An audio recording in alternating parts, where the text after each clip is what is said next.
আজ ৩৪ জুলাই, এই ৩৪ জুলাই কিংবা ৫ আগস্ট এই পাত্র করে আজ মানিক মিয়া এভিনিউতে দিনব্যাপী যে আয়োজনের একেবারে শেষ মুহূর্তের প্রস্তুতি চলছে। আমি সকাল থেকেই ছিলাম এবং মানিক মিয়া এভিনিউতে একেবারেই যারা কাজ করছেন তাদের সাথে তারা বেশিরভাগই একেবারে শেষ মুহূর্তে সেই কাজের কথা জানাচ্ছিলেন, আজকের যে দিনের কথা জানাচ্ছিলেন। মূলত আজ সারা দিনব্যাপী আয়োজনের প্রধান যে আকর্ষণ জুলাই সনদ বিকাল ৫ উপদেষ্টা সংসদের এই পাশ থেকেই ঘোষণা দিবেন। আমরা এখন আছি মানিক মিয়া এভিনিউর রাস্তায়। আপনাকে যদি একটু দেখাই মিরা, যে এখানে যে প্রস্তুতি চলছে, এখানে এই জুলাই যে সেই মাসব্যাপী আমরা অনুষ্ঠানগুলো দেখেছি, সেই কিন্তু আজ বলা যায় যে জুলাই অনুষ্ঠান মালার এই আজকের আয়োজন এবং আজকের এই উপলক্ষে এভিনিউয়ের মূলত এখন মঞ্চ, সাউন্ড, লাইট এসব চেক করা হচ্ছে, এসব ঠিকঠাক মতো মানে বসানো হচ্ছে।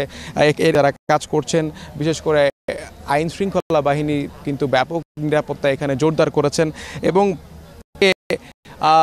ঠিক এগারোটায় মিরা এখানে সাংস্কৃতিক আয়োজন রয়েছে, বিভিন্ন ব্যান্ড আসবেন, বিভিন্ন ব্যান্ডের সদস্যরা এখানে গান পরিবেশন করবেন এবং আমরা এছাড়াও দেখেছি যে আজকে অন্যতম একটা আকর্ষণ রয়েছে যে ড্রোন শো। সেই ড্রোন শো কিন্তু অনুষ্ঠিত হবে সন্ধ্যার পর অনুষ্ঠিত হবে ড্রোন শো এবং সেই জায়গা থেকে সন্ধ্যা পর্যন্তই আসলে সবার অপেক্ষা যে আজ মানিক মিয়া এভিনিউতে কী থাকছে। এবং আমরা কিন্তু দেখতে পাচ্ছি যে উৎসুক যারা রয়েছেন তাদের কিন্তু একটা উপস্থিতি রয়েছে, যে উৎসুক যারা রয়েছেন তাদের একটা উপস্থিতি আমরা বাইরে লক্ষ্য করছি।